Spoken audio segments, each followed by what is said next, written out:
Hello everyone, my name is Moon. In this video, I will explain about radioimmunoassay, short form RIA. RIA is a technique to determine the concentration of antigen, for example, hormones level in the blood, by using antibodies.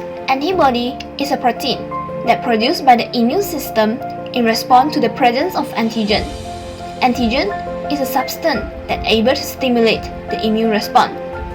The radioisotopes are attached covalently to antigens and emit gamma radiation.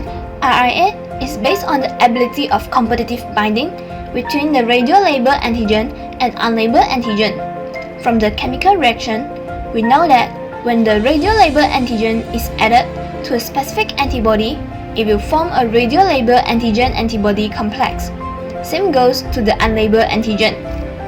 In this technique, there are two samples containing same amounts of antibodies. The fixed amount of radiolabeled antigen is prepared.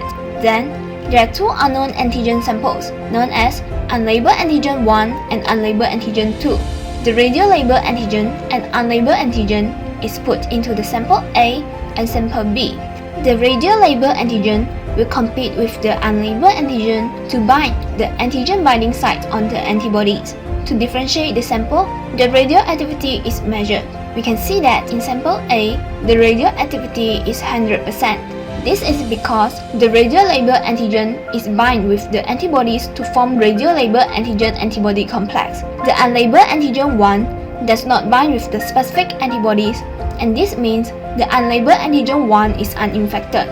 In sample B, the radioactivity is 50%. This is due to the unlabeled antigen and radiolabeled antigen compete with each other to bind with the antigen binding site and prove that this unlabeled antigen 2 is infected.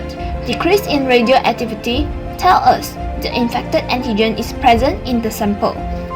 Radioimmunoassay, normally used in the RAST test. It is used to detect the causative allergen for an allergy.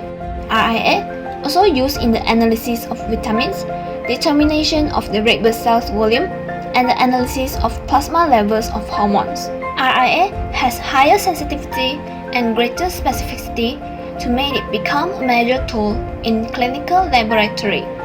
It is useful for measuring trace amounts of antibodies, drugs, hormones, and etc. in biological samples. It only requires a small amount of samples. RIA will emit the radiation when handling the radioactive antigen. Thus, special license and skilled personnel is required to operate and handle the equipment. Thank you.